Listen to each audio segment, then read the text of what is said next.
स्थानीय निर्वाचन थप अन्यल बन्दै किन बन्दैछ अन्यल? प्रधानमन्त्री देउबाको सम्बोधनले देशवासीमा ल्याइएको निराशा। नेपाली कांग्रेस बीपीले सुरु गर्यो लिम्पियाधुरा अभियान। थप अप्ठ्यारोमा प्रधानमन्त्री देउबा। The news review.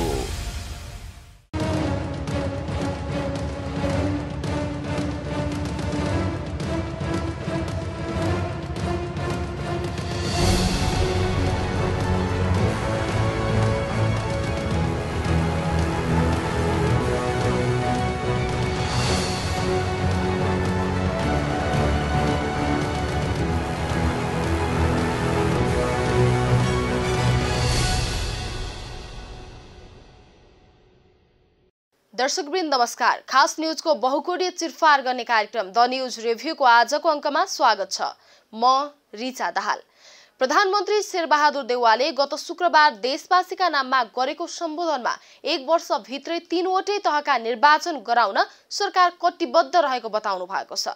तर प्रधानमन्त्री देउवाले कुन तहको निर्वाचन कहिले गराउने भन्ने प्रत्याभूति दिलाउन नसक्दा अन्यल बढेको छ। सबैभन्दा ठूलो अन्यल स्थानीय तहको निर्वाचनका सन्दर्भमा देखिएको छ।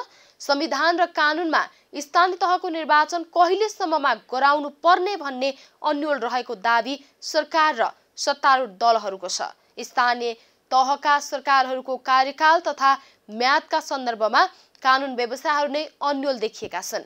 यता स्थानीय तहको निर्वाचनका सन्दर्भमा मात्रै होइन, कोरोना नियन्त्रणका सन्दर्भमा पनि सरकार असफल भएको भन्दै चौतर्फी विरोध भएको छ। प्रधानमन्त्री देउवाले देशवासीका नाममा गरेको सम्बोधनमा कोरोना नियन्त्रण, कोरोना पीडितको बीमा, स्वास्थ्यकर्मीको भत्ता, खोपको सर्वसुलभता लगायतका विषयमा कुनै पनि प्रत्याभूति नआएपछि जनतामा निराशा बढेको छ। यता नेपाली कांग्रेसबाट विभाजित भएर बनेको पार्टी नेपाली कांग्रेस बीपीले आफ्नो संगठन र अभियान थप सुदृढ गर्दै लगेपछि प्रधानमन्त्री समेत रहनुभएका सभापति देउवाका लागि ठूलो टाउको दुखाइको विषय बनेको छ। 14औं महाधिवेशनमा ठाउँ नपाउनेहरू धमाधम नेपाली कांग्रेस छाडेर नेपाली कांग्रेस बीपीमा प्रवेश गरेका छन्। आज हामी स्थानीय निर्वाचनमा देखिएको अन्यल, प्रधानमन्त्री देउवाको सम्बोधनले देशवासीमा ल्याएको निराशा, नेपाली कांग्रेस बीपीले सुरु गरेको लिम्पियाधुरा सम्बन्धी 1 महिने अभियानका सन्दर्भमा केन्द्रित हुनेछौं। प्रस्तुत छ यसै सन्दर्भमा हाम्रा सहकर्मी बिन्दुकान्त घिमिरेले तयार गरेको टिप्पणी। स्थानीय निर्वाचन थप अन्यल बन्दै किन बन्दैछ अन्यल? प्रधानमन्त्री देउबाको सम्बोधनले देशवासीमा ल्याइएको निराशा। नेपाली कांग्रेस बीपीले सुरु गर्यो लिम्पियाधुरा अभियान। थप अप्ठ्यारोमा प्रधानमन्त्री देउबा। The news review. नेपालमा स्थानीय तह अन्तर्गत 6वटा महानगरपालिका र 11वटा उपमहानगरपालिका रहेका छन्। त्यसैगरी 276वटा नगरपालिका र 460वटा गाउँपालिका छन्। स्थानीय तह अन्तर्गतका कुल 753वटा पालिकामा 2074 सालमा 3 चरणमा निर्वाचन गराइएको थियो। त्यसबेला पहिलो चरणको निर्वाचन 2074 वैशाख 31 गते र दोस्रो चरणको निर्वाचन जेठ 14 गते गराइएको थियो। तेस्रो चरणको निर्वाचन असोज 2 गते गराइएको थियो। विगतमा 5 महिना लगाएर 3 चरणमा स्थानीय चुनाव गराइएका कारण पनि यति बेला चुनावको मिति निर्धारणका सन्दर्भमा सरकारलाई चलखेल गर्ने अवसर मिलेको हो। स्थानीय तहका जनप्रतिनिधिहरूको कार्यकाल 5 वर्षको हुने भनेर संविधान र कानूनमा स्पष्ट व्यवस्था गरिएको छ। त्यस हिसाबले पहिलो चरणको चुनावबाट निर्वाचित प्रतिनिधिहरूको म्याद आगामी जेठ 5 गते सकिँदैछ। तेस्रो चरणको चुनावबाट निर्वाचित प्रतिनिधिहरूको म्याद आगामी असोज 8 गते सकिँदैछ। यसैगरी निर्वाचन सम्बन्धी कानूनमा म्याद सकिनुभन्दा 2 महिना अघि नै निर्वाचन गरिसक्नुपर्ने व्यवस्था छ। तर संविधानमा भने म्याद सकिएको 6 महिनाभित्र स्थानीय तहको निर्वाचन गराइसक्नुपर्ने व्यवस्था छ। संविधान र कानूनमा उल्लेख गरिएका फरक व्यवस्थाहरूको व्याख्या राजनीतिक दलहरूले आफ्नो स्वार्थ अनुसार गरेका कारण पनि स्थानीय तहको निर्वाचन अन्यल बनेको हो। प्रस्तुत छ यसै सन्दर्भमा छोटो चर्चा। स्थानीय निर्वाचन थप अन्यल बन्दै किन बन्दैछ अन्यल?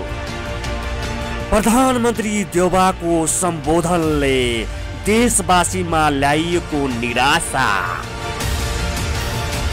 नेपाली कांग्रेस बीपीले सुरु गर्यो लिम्पियाधुरा अभियान। थप अप्ठ्यारोमा प्रधानमन्त्री देउबा। The news review.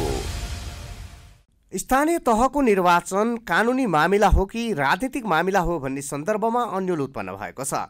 स्थानीय निर्वाचनका सन्दर्भमा उत्पन्न गरिएको संवैधानिक तथा कानुनी विवादका सन्दर्भमा गत शनिबार कानुन व्यवसायी बीच साक्षात्कार कार्यक्रमको आयोजना गरिएको थियो।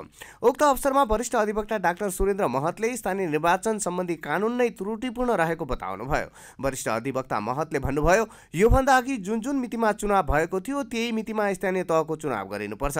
हरेक पालिकाका जनप्रतिनिधि संविधानले 5 वर्ष कार्यकालको ग्यारेन्टी गरेको छ। स्थानीय तहका जनप्रतिनिधिहरूको कार्यकाल घटाउने अधिकार संघीय सरकारलाई मात्र होइन कसैलाई पनि नभएको उहाँले बताउनुभयो। अब जुन जुन मितिबाट त्यहाँ निर्वाचन भएको संविधानको स्पिरिट हेर्ने हो भने, संविधानको भावनाहरू हेर्ने हो भने तत्त मितिमा 3 पटक निर्वाचन गर्नुपर्छ। पहिलो पटक निर्वाचन गर्दाखेरि निर्वाचित भएपछि उसको कार्यकाल 5 वर्ष तय छ। त्यसकारणले मैले भन्नु पर्दाखेरि देशभरिका सम्पूर्ण स्थानीय तहको निर्वाचन एकैचोटि पनि सम्भव छैन। एकैचोटि गर्नुभयो भने वैशाखमा यदि चुनाव गर्नुभएछ भने आश्विनमा जसको निर्वाचन भएको थियो त्यसको 6 महिना कटौती हुने भयो र त्यो 6 महिना कटौती गर्ने अधिकार संविधानले कसैलाई दिएको छैन। संविधानले ग्यारेन्टी गरेको छ। कार्यक्रममा कानुनविद डाक्टर सुरेन्द्र भण्डारीले स्थानीय तहको समयावधि सकिएको 6 महिनाभित्र निर्वाचन गर्नुपर्ने व्यवस्था संविधानमा किन राखियो भन्नेतर्फ गम्भीर हुनुपर्ने बताउनुभयो। उहाँले भन्नुभयो, म्याद सकिएको 6 महिनामा चुनाव गराउने भनेर संविधानमा यो प्रावधान राखिएको होइन। काबु बाहिरको परिस्थितिका कारण तत्काल चुनाव गराउन नसकिने परिस्थितिमा उत्पन्न भयो भने गाँठो फुकाउन 6 महिनाको समयावधि राखेको हो। अहिले निर्वाचन गर्न सक्ने अवस्था नरहेको र कोभिड महामारी भइरहेकाले भारत लगायत अन्य मुलुकमा पनि निर्वाचन गरिएको उल्लेख गर्दै वरिष्ठ अधिवक्ता डाक्टर भण्डारीले भन्नुभयो, 6 महिनाको अवधिलाई टेकेर चुनाव लम्ब्याउन पाइँदैन। चुनाव समयमा हुनुपर्छ, त्यो नै डेमोक्रेसी हो। स्थानीय तहको समयावधि सिद्धिएको 6 महिनाभित्र निर्वाचन गर्नुपर्छ भन्ने छ। तर त्यो 6 महिना किन राखिएको भने अवधि सिद्धिन्छ अनि 6 महिनामा गरौँला भनेर होइन। विशेष परिस्थिति पर्यो, त्यो अवस्थामा गर्न सकिएन, गर्न नसकिने अवस्था पर्यो भने हो। अहिले त्यस्तो निर्वाचन गर्न नसकिने अवस्था छैन। कोभिडको कारण देखाइन्छ भने दुनियाँमा इन्डिया लगायत दुनियाँका सबै देशहरूमा इलेक्सन कोभिडमा भइराखेको छ। त्यसैले यसलाई त्यो 6 महिनाको अवधिलाई टेकेर इलेक्सन लम्ब्याउन पाइँदैन। यसैगरी वरिष्ठ अधिवक्ता दिनेश त्रिपाठीले 3 तहको निर्वाचन एउटै चरणमा गर्न कानुनी, संवैधानिक र व्यवस्थापकीय दृष्टिकोणबाट पनि सम्भव नभएको बताउनुभयो। आगामी ज्येष्ठभित्र स्थानीय तहको निर्वाचन हुनै पर्ने धारणा उहाँले राख्नुभयो। वरिष्ठ अधिवक्ता त्रिपाठीले भन्नुभयो, स्थानीय निर्वाचनको मिति तोक्ने बेला आइसकेको छ। मिति तोक्नै पर्ने कानुनी र वैधानिक बाध्यता छ। स्थानीय तहको कार्यकाल समाप्त भइसकेको छ। ज्येष्ठ 5 भित्रै स्थानीय तहको निर्वाचन हुनैपर्छ। संसदको चुनावमा एउटै मितिमा गरौँला, त्यो भनेको लोकतन्त्र विरुद्धको षड्यन्त्र हो जस्तो मलाई लाग्छ। स्थानीय सरकार विरुद्धको षड्यन्त्र हो। कुनै पनि तहमा जनप्रतिनिधि विहीन कुराको कल्पना संविधानले गरेको छैन। स्थानीय तहको कार्यकाल अब समाप्त भइसकेको छ र जेठ 5 गते भित्रै स्थानीय तहको निर्वाचन हुनै पर्ने एउटा कानुनी र संवैधानिक बाध्यताको कन्टेस्टमा अब अहिले आएर यो अत्तो थाप्नु कि होइन, सांसदको पार्लिमेन्टको चुनाव पनि त्यही एउटै मितिमा गरौँला, एउटै प्याकेजमा गरौँला, त्यो भनेको एउटा मलाई लाग्छ यो लोकतन्त्र विरुद्धको एउटा षड्यन्त्र। नेकपा माओवादी केन्द्रका नेता डाक्टर खिमलाल देवकोटाले स्थानीय तहको चुनाव समयमै गर्नुपर्ने बताउनुभयो। नेता देवकोटाले भन्नुभयो, स्थानीय तहको चुनाव समयमा नै नगर्ने भन्ने कुनै सवालै छैन। मलाई लाग्छ कोही पनि अहिलेको सत्तापक्ष दलदेखि लिएर स्थानीय तहको चुनाव समयमा नै गर्नुपर्छ भन्नेमा सबै साक्षी छन्। अर्को कुरा अर्ली इलेक्सनको कुरा आएको छ। स्थानीय तहको चुनावसँगै प्रतिनिधि सभाको चुनाव गर्न सकिन्छ कि सकिँदैन भनेर प्रतिनिधि सभा र प्रदेश सभा एकै पटक भएको थियो। अब अहिले किन छुटाउने भन्ने कुरो हो। अब स्थानीय तहको चुनाव समयमा गर्ने कि नगर्ने भन्ने त सवाल छँदै छैन। मन लाग्छ कोही पनि अहिलेको सत्तारूढ दलदेखि लिएर तपाईँ हामी कोही पनि स्थानीयको तहको चुनाव समयमै गर्नुपर्छ हामी भनेका छौँ। सबैले त्यही भन्नुभएको छ। यता सत्ताको नेतृत्व गरिरहेको पार्टी नेपाली काङ्ग्रेसका नेता प्रकाशमान सिंह समेत संविधानमा उल्लेख गरिएको 6 महिने समय सीमाको पक्षमा उभिनु भएको छ। शनिबार संवाददाताहरूसँग कुरा गर्दै काङ्ग्रेस नेता सिंहले भन्नुभयो, म्याच सकिन 6 महिनाभित्र स्थानीय तहको निर्वाचन गर्ने व्यवस्था संविधानमा स्पष्ट छ, त्यसैले विवाद गर्नु जरुरी छैन। संविधानको भावना र मर्म बमोजिमै सबै कामहरू चाहिँ हुनु पर्यो र अहिलेको यो चाहिँ जुन अब डिबेटमा चाहिँ आइरहेको छ नि त, त्यो के त भन्दाखेरि यो चाहिँ स्थानीय निकायको कार्यविधि त 5 वर्षको लागि हो हैन। हामीहरूले यो कन्स्टिट्युसनलाई लेखन गर्दाखेरि नै यो चाहिँ समग्र रूपमा चाहिँ यसको इन टोटालिटी हामीले चाहिँ स्पिरिट चाहिँ बुझेर हामीले चाहिँ काम गर्नुपर्छ। तर पहिलो चरणको निर्वाचन मार्फत कार्यकाल सुरु भएका जनप्रतिनिधिहरूको पदावधि गणना गर्ने हो भने ज्येष्ठ 5 गतिको मितिले 6 महिनासम्मको अवधि कार्तिकमा सकिन्छ। तेस्रो चरणको निर्वाचन मार्फत कार्यकाल सुरु भएका जनप्रतिनिधिहरूको पदावधि गणना गर्ने हो भने असोज 8 को मितिले 6 महिनाको अवधि चैतमा सकिन्छ। यति बेला यो सबैभन्दा ठुलो जालझेल यसैमा भएको छ। स्थानीय निर्वाचन थप अन्यल बन्दै किन बन्दैछ अन्यल? प्रधानमन्त्री देउबाको सम्बोधनले देशवासीमा ल्याइएको निराशा। नेपाली काङ्ग्रेस बीपीले सुरु गर्यो लिम्पियाधुरा अभियान। थप अप्ठ्यारोमा प्रधानमन्त्री देउबा। The news review. सत्ताको नेतृत्व गर्ने व्यक्तिको आलोचना गर्नुपर्दा धेरैले प्रयोग गर्ने एउटा उदाहरण हो रोम जलिरहेको छ, निरो बाँसुरी बजाइरहेको छ। हाम्रा प्रधानमन्त्री शेरबहादुर देउवाले जनतालाई त्यही महसुस गराउनु भएको छ। गत शुक्रबार देशवासीका नाममा गरेको सम्बोधन रोम जलिरहँदा त्यहाँको शासक निरोले बाँसुरी बजाइरहेको उदाहरणसँग करिब करिब मिल्दोजुल्दो छ। मुलुकका यावत समस्याप्रति प्रधानमन्त्री देउवा बेखबर बन्नु भएको हो कि उहाँको नियत नै खराब हो भन्ने प्रश्न यति बेला गम्भीर बनेको छ। प्रस्तुत छ यसै सन्दर्भमा छोटो चर्चा। स्थानीय निर्वाचन थप अन्यल बन्दै किन बन्दैछ अन्यल? प्रधानमन्त्री देउबाको सम्बोधनले देशवासीमा ल्याइएको निराशा। नेपाली काङ्ग्रेस बीपीले सुरु गर्यो लिम्पियाधुरा अभियान। थप अप्ठ्यारोमा प्रधानमन्त्री देउबा। The news review. कुरा नचपाई भन्नुपर्दा यति बेला हाम्रो मुलुक धेरै कोणबाट भयावहको अवस्थामा छ। मुलुक भयावहको अवस्थामा रहेकै बेला प्रधानमन्त्री देउबाले देशवासीका नाममा सम्बोधन गर्ने समाचार आयो। यस्तो बेलामा प्रधानमन्त्रीबाट केही न केही नयाँ कुरा आउला भने आशामा जनताले पनि ध्यान आकृष्ट गर्नु स्वाभाविक हो। तर प्रधानमन्त्री देउबाको वक्तव्य सुन्दा यस्तो लाग्यो कि मुलुकमा कुनै सङ्कट नै छैन।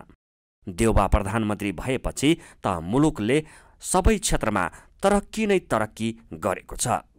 प्रधानमन्त्री देउबा देशमा विद्यमान तथा उत्पन्न समस्याप्रति बेखबर हुनुहुन्छ या त जनताले हेपेर उहाँले यस्तो सम्बोधन गर्नुभएको हो भन्ने प्रश्नलाई सामान्य रूपमा लिन मिल्दैन।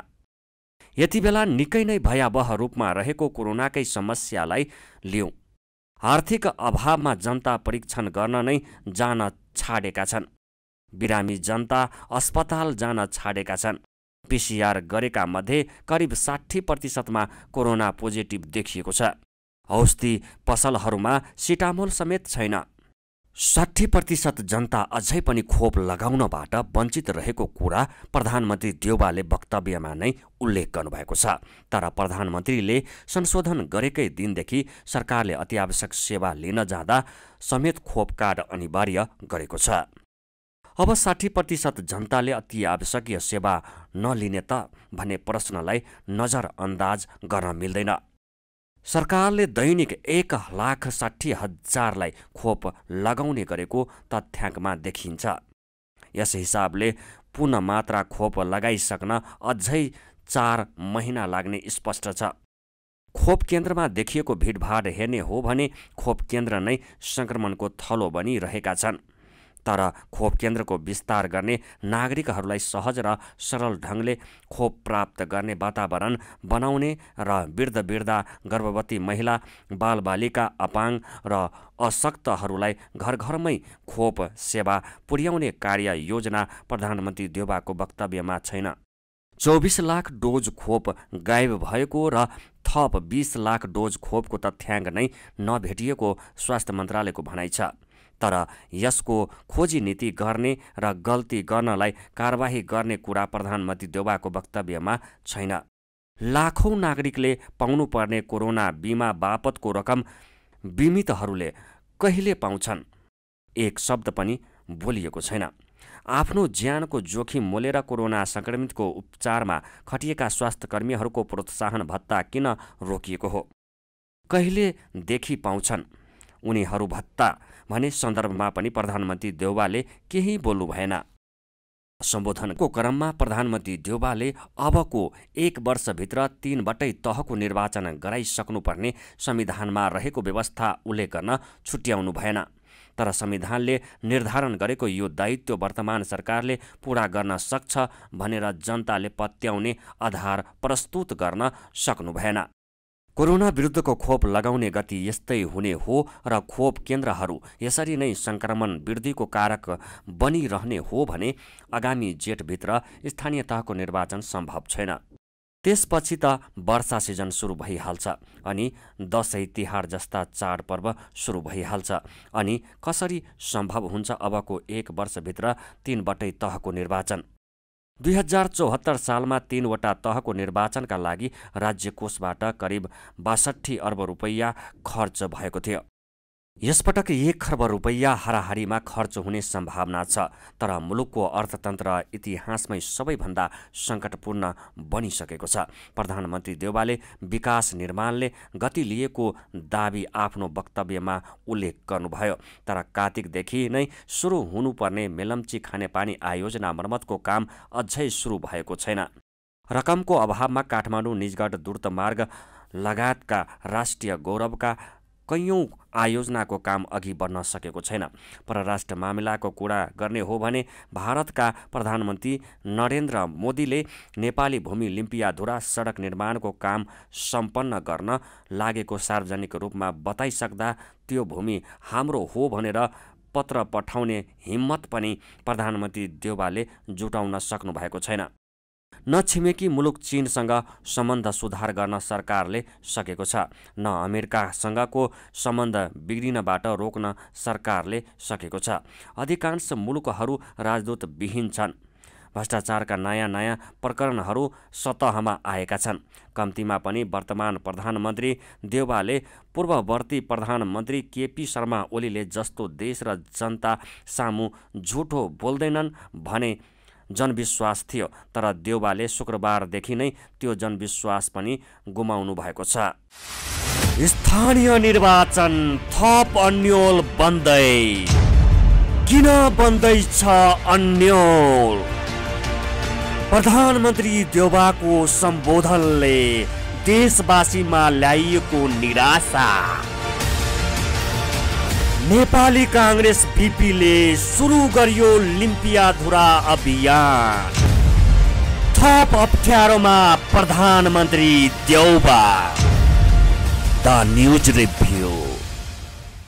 नेपाली भूमि लिम्पियाधुरा क्षेत्र विगत 60 वर्षदेखि भारतको कब्जामा छ। उक्त क्षेत्र नेपालको नक्सामा समावेश गर्ने काम पूर्ववर्ती केपी शर्मा ओली सरकारले गरेको थियो। तर देउबा नेतृत्वको वर्तमान सरकारले उक्त क्षेत्रमा नेपालको स्वामित्व कायम गर्ने सन्दर्भमा अन्तर्राष्ट्रिय जगतमा लबिङ गर्न सकिरहेको छैन। 1 महिना अघि भारतका प्रधानमन्त्री नरेन्द्र मोदीले लिम्पियाधुरामा सडक निर्माणको काम सम्पन्न हुने चरणमा पुगेको बताइसक्नु भएको छ। तर हाम्रो भूमिको खबरदार भन्दै कूटनीतिक नोटिस पठाउने हिम्मत समेत प्रधानमन्त्री देउवाले जुटाउन सक्नु भएको छैन। यति बेला लिम्पियाधुरा क्षेत्रमा भएको भारतीय अतिक्रमणलाई लिएर नेपाली कांग्रेस बीपीले 1 महिने अभियान सुरु गरेको छ। विगतमा कम्युनिस्टहरूले उठाउने यस्ता मुद्दाको राष्ट्रिय तथा अन्तर्राष्ट्रिय क्षेत्रमा खासै प्रभाव पर्ने गरेको थिएन। तर यति बेला नेपाली कांग्रेस बीपीले यो मुद्दा उठाएर माघ 7 गतेदेखि 1 महिने अभियान सुरु गरेको छ। नेपाली कांग्रेस बीपीले सुरु गरेको यो अभियानले नेपाली कांग्रेसका सभापति समेत रहनुभएका प्रधानमन्त्री देउवालाई के कस्तो अप्ठ्यारो पर्न सक्ला त? प्रस्तुत छ यस सन्दर्भमा छोटो चर्चा। स्थानीय निर्वाचन थप अन्यल बन्दै किन बन्दैछ अन्यल? प्रधानमन्त्री देउवाको सम्बोधनले देशवासीमा ल्याइएको निराशा। नेपाली कांग्रेस बीपीले सुरु गर्यो लिम्पियाधुरा अभियान। थप अप्ठ्यारोमा प्रधानमन्त्री Deuba. The news review. Nepali Congress BP भनेको नेपाली कांग्रेसका राष्ट्रियता पक्षधर नेताहरू मिलेर 2074 कार्तिकमा स्थापना गरेको पार्टी हो। 4 वर्षको अवधिमा नेपाली कांग्रेस बीपीले देशका 753वटै पालिकामा मात्र होइन प्राय सबै वडाहरूमा आफ्नो संगठन विस्तार गरिसकेको छ। भर्खर सम्पन्न 14औं महाधिवेशनद्वारा पाखा लागेका नेपाली कांग्रेसका प्राय सबै नेता तथा कार्यकर्ताहरू धमाधम नेपाली कांग्रेस बीपीतिर आबद्ध हुन थालेका छन्। नेकपा एमालेको विभाजनले केपी शर्मा ओलीलाई जति अप्ठ्यारोमा पारेको छ त्योभन्दा बढी अप्ठ्यारो नेपाली कांग्रेस बीपीको संगठन विस्तारले प्रधानमन्त्री देउवालाई पारेको छ, जसका कारण प्रधानमन्त्री देउवा निर्वाचनबाट डराइरहनु भएको छ। पछिल्लो समय नेपाली कांग्रेस बीपीले लिम्पियाधुरा क्षेत्रमा भएको भारतीय अतिक्रमण विरुद्ध 1 महिने अभियान सुरु गरेको छ। यही माघ 7 गतेदेखि सुरु भएको 1 महिने अभियान दूरदर्शी राजनेता बीपी कोइरालाको वैचारिक निरन्तरता भएको यसका नेताहरू तथा उपसभापति पुष्प पराजुली बताउनुहुन्छ। न्युज नेपालसँगको कुराकानीका क्रममा उपसभापति पराजुलीले बीपी कोइरालाले लिएको राष्ट्रियता सम्बन्धी अडान र लिम्पियाधुरा अभियानका सन्दर्भमा लामो व्याख्या गर्नुभयो। लिपुलेखसम्मको जो बाटो निर्माणको क्रममा उले गर्वका साथ जुन खालको अभिव्यक्ति भारतीय प्रधानमन्त्रीले बोलेका छन् त्यसको प्रतिवाद नेपाली नेताले गर्छन् कि गर्दैन उनीहरू टेस्ट गर्न खोजिएको। टेस्टमा शेरबहादुर देउवा असफल भए।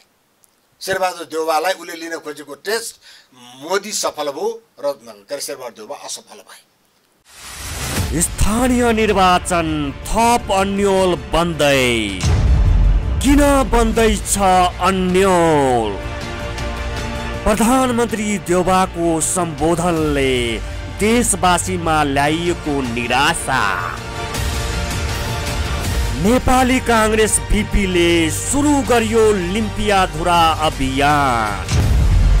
थप अप्ठ्यारोमा प्रधानमन्त्री देउवा। The news review. दर्शकवृन्द, द न्यूज रिभ्यूको आजको प्रसङ्ग यति नै। तपाईँ न्यूज नेपाल टेलिभिजनको प्रसारण युट्युब र फेसबुकमा पनि प्रत्यक्ष हेर्न सक्नुहुनेछ। आजको प्रस्तुतिबाट हामी सबैलाई बिदा दिनुहोस्। हेर्दै गर्नुहोला न्यूज नेपाल टेलिभिजन। नमस्कार।